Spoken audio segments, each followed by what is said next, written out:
Hey, all you cool cats and kittens, it's your favorite history teacher back at you again with another historical video. And today is our final lecture of the year. Finally, the final lecture.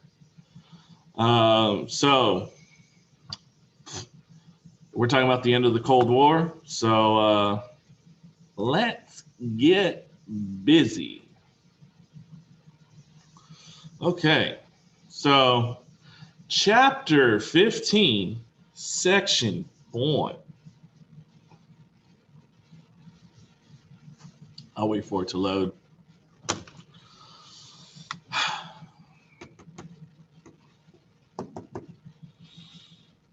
Let's take an extra one. Anyways, hope y'all are doing good. Hey, look at that. You don't even have a warm-up. Surprise, surprise, surprise. So objectives, we're going to assess how the Soviet Union declined. We're going to relate the fall of the Soviet Union affected its satellite nations.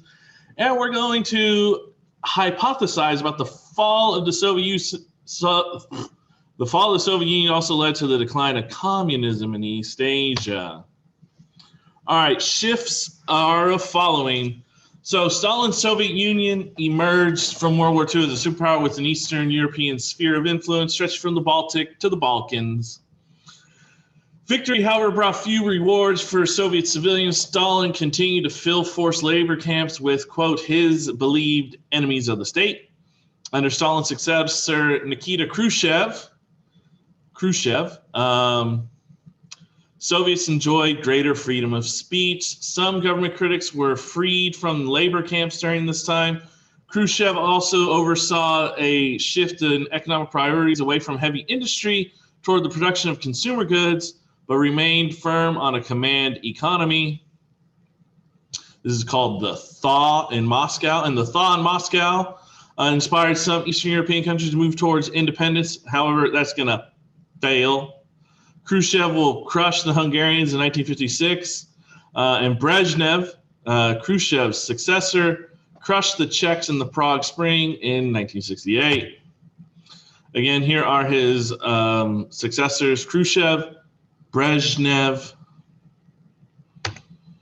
All right, economy problems. So the USSR rebuilt the shattered industries following World War II using equipment stripped from Germany.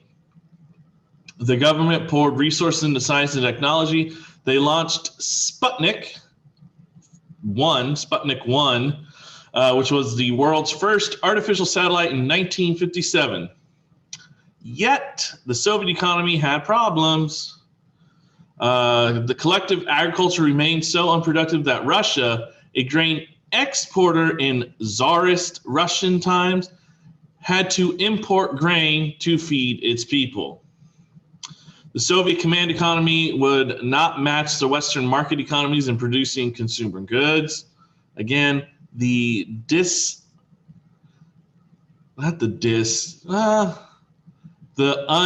different characteristics between command and market are staggering, and you see it here. Shoes and TV sets were far inferior to luxuries like clothes washers, a washing machine, or automobiles remained rare. Here's Sputnik, which kind of launched the quote-unquote space race between the U.S. And the Soviet Union. More issues. Central economic planning led to inefficiency and waste. The huge Russian or Soviet bureaucracy decided what and how much to produce. Government planners in Moscow knew very little about local needs. They chose to produce many unnecessary goods. Consumers' needs, however, were then not met. And although workers were paid little, lifetime job security under communism gave little incentive to produce better quality goods. And if there's no incentive, why do I need to work harder? So although Western Europe and the U.S. experienced booms following World War II, the economies of Eastern Europe and the Soviet Union stagnated. People saw little improvement in their standards of living and envied the prosperity of the West. Soviet economic inferiority made it impossible for the Soviet Union to keep up with the U.S. in the arms race and in military preparedness. All right, so the Soviet invasion. 1979, the Soviet Union became involved in a long war in Afghanistan, an Islamic country to the south of the Soviet Union. A Soviet-supported government tried to modernize the nation. Its policies included social reforms and land redistribution that would reduce the power of regional landlords. These Afghan landlords, who commanded men like warlords and Muslim conservatives, charged that both policies threatened Islamic tradition. When the warlords took up arms against the government, the Soviets intervened. So you have what's called the Soviet Afghan War.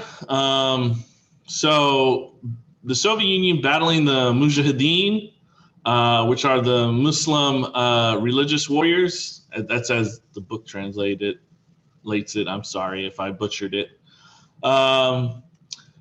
They began battling the Mujahideen in the mountains of Afghanistan, proving as difficult as fighting guerrillas in the jungles of Vietnam had been for the U.S.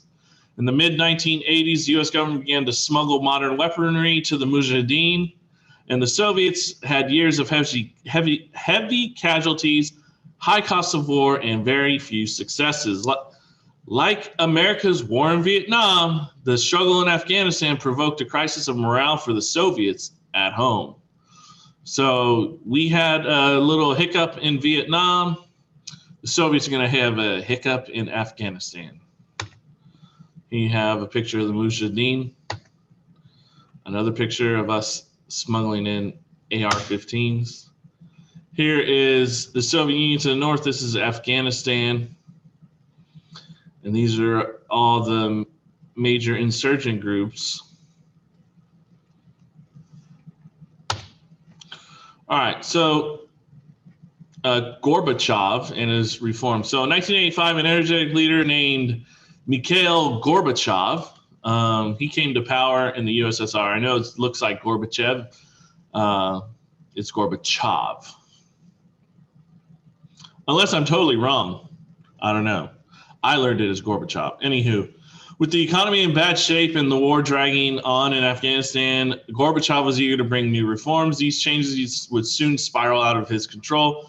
Gorbachev sought to avoid Cold War confrontation, so he signed arms control treaties with the U.S. and pulled the Soviet troops out of Afghanistan. At home, he called for glasnost, which translates to openness. He also ended censorship and encouraged people to discuss the country's problems openly. Gorbachev also urged perestroika, which means restructuring. So, and in this case, restructuring the government and the economy. To improve efficiency, he reduced the size of the bureaucracy and backed limited private enterprise. His reforms made factory managers rather than central planners responsible for decisions. Sounds like a good idea. Also, he allowed farmers to sell their produce on the free market. That's Gorbachev. And that's a birthmark on his head. If you remember from the Rasputin-Stalin epic rap battle of history, the guy that pops in and said, "Did somebody say birthmarks?" That's Gorbachev. Anywho, the cookie crumbles. However, Gorbachev's reforms brought economic turmoil. Shortages got worse and prices soared. Factories that couldn't survive without the government help closed, which is going to lead to high unemployment. So much for lifetime job security, right? Those who had their jobs threatened denounced these reforms. Gorbachev's policies fed unrest across the Soviet Empire. Eastern European countries from Poland to Bulgaria started to break away. The Baltic states, Estonia, Latvia, and Lithuania gained independence in 1991. Soviet hardliners tried to overthrow Gorbachev. This coup failed, but it weakened Gorbachev politically. He will resign later. At the end of 1991, the remaining Soviet republics separated to form the 12 independent nations it made up. Russia obviously being the largest, Kazakhstan the second largest, and the Ukraine. And now European and Asian maps had to be withdrawn. And after 69 years, the Soviet Union ceased to exist. So this is the Soviet Union, the U, and this is the breakup. So Russia is still there, right? But it breaks up and splinters into all these little ones. All right, demands. So unrest towards U.S. Soviet rule simmered over its satellites. Many Eastern European nations opposed communist rule. Nationalists resented Russian domination. Revolts broke out in Poland, Hungary, Czechoslovakia as early as the 50s and 60s. And in the late 80s, demands for change started again. Hungry for some freedom. In 1968, when Czechoslovakia's defiance of the Soviet Union control led to a Soviet invasion, Hungary quietly introduced modest economic reforms. Because Hungary remained loyal to the Warsaw Pact and stayed communist, it was able to go ahead with such reforms, which included a market economy. During the 70s, they expanded their market economy. Under the spirit of glasnost in the 80s, Hungarians criticized the communist government. Economic controls led to more discontent in the country. So in 1988 and 1989, the communist government allowed for more political reforms to, feed the, protesters' demands. And new political parties can now be formed in the western border with Austria was open. We will not be a colony. Solidarity. So Poland led the way in a new surge of Soviet resistance. In 1980, economic hardships ignited strikes by shipyard workers under the leadership of a guy named Lech Walesa. I know it looks like Walesa, but it's pronounced Walesa. They organized Solidarity, an independent labor union. It won millions of members over and demanded political and economic change. Under the pressure from the Soviet Union, the Polish government outlawed the union and arrested its leaders, including Walesa. Unrest continued and Walesa became a national hero. He would soon be released from prison. Pope John Paul II, a young Pope John Paul II, visited Poland and met with the Solidarity leaders, and they criticized the communists. The Pope was the former man named Karol Wojtyla, I don't know, Voldia, I don't know, who was the Archbishop of the Polish city of Krakow. So the Pope, remember how you don't mess with the Pope? The Pope is now, he came from Poland. So that's Solidarity translated into obviously Polish. Solidarność. I don't know how to pronounce that. See, the Pope be in town. Here he is greeting Lech Walesa. All right, East Germany follows. Unlike Poland or Hungary, East Germany resisted Gorbachev's changes in 1988. The rigid communist East German government banned Soviet publications because it considered glasnost subversive. East Germany's communist bloc moves towards a market economy and more political freedom. They were able to watch TV from Western Germany and saw how much more prosperity and political freedom existed on the other side of the Berlin Wall. So when Hungary opened up its border with Austria in 1989, thousands of East Germans fled through Hungary and into Austria, to get into West Germany. Many will held demonstrations across Eastern Germany to demand change. So communism falls. In the late 1980s, Gorbachev declared that he would not interfere with Eastern European reforms. Poland legalized Solidarity and held its first free election in 1989. A year later, Lech Walesa was elected president. The new government began a difficult yet peaceful transition from a command economy to a market economy. And by late 1989, a powerful democracy move towards was sweeping throughout the region. One by one, communist regimes fell. In Czechoslovakia, a guy named Václav Havel was elected president. Eastern Germany, the Berlin Wall opened its gates and started reunification with Western Germany. Most happened peacefully, but in Romania, a man named Nicolae Ceausescu, he was a dictator. He refused, and he would later be overthrown and executed. And By 1991, the Soviet Union dissolved the Warsaw Pact and Romania dissolved the Warsaw Pact and requested Soviet troops get out of town. That's from hero to president. That's Lech Walesa. Peace. That's Václav Havel. That's the Berlin Wall opening its gates. Open sesame. That's the Berlin Wall again. That's Nikolai Kozaku, or however you pronounce the Romanian, the dictator, the Romanian dictator. Czechoslovakia split. Czechoslovakia was relatively a new country formed in 1918 to end the Austro-Hungarian Empire after World War I. Before the country's Czech and Slovak ethnic groups, each with its own language and traditions, lived separately.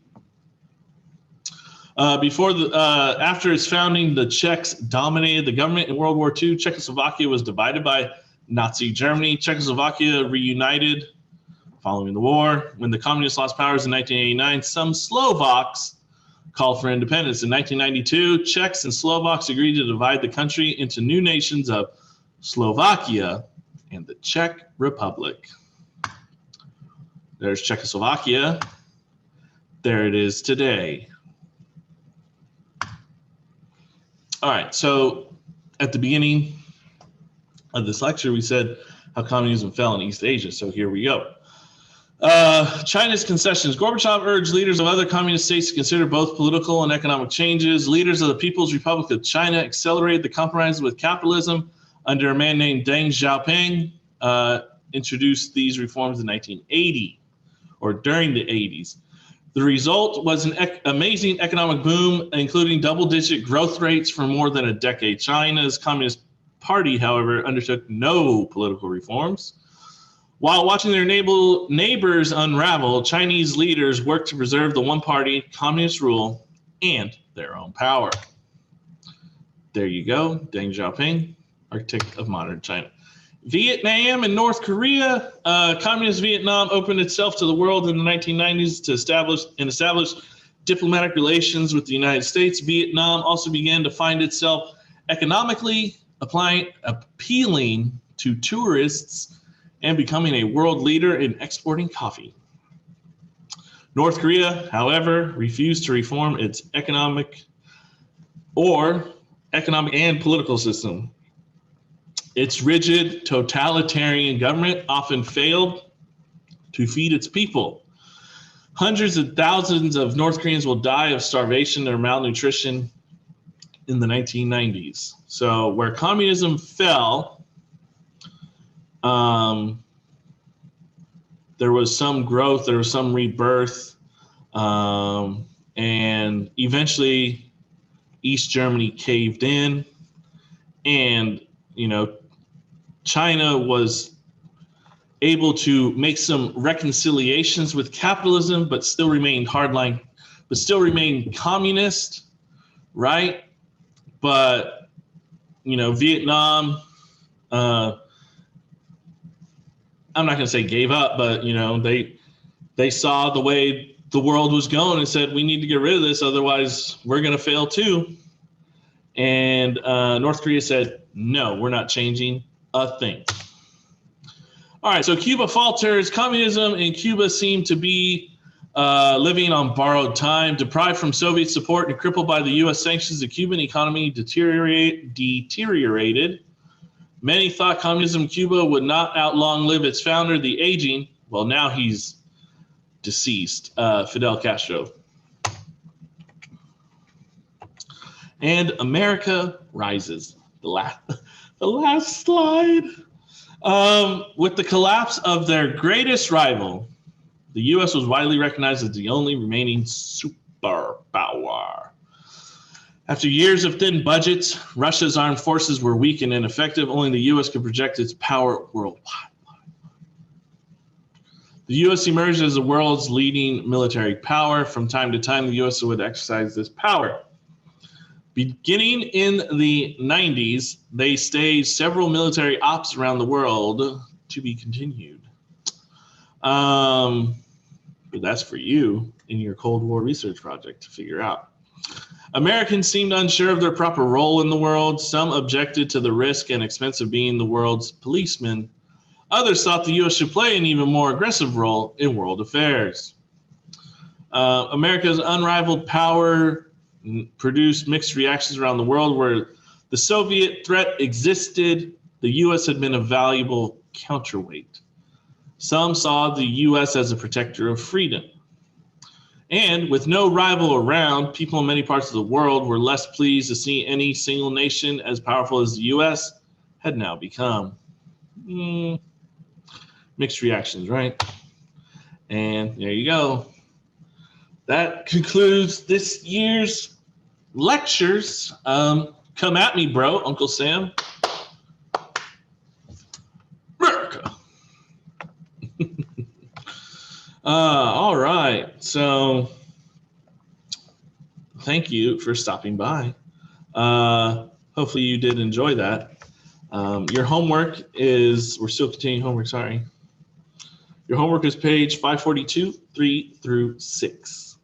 All right, that concludes this year's worth of lectures. Hopefully you did enjoy them. And yeah, as always, I hope you all stay safe. Remember, wash your hands. Peace out.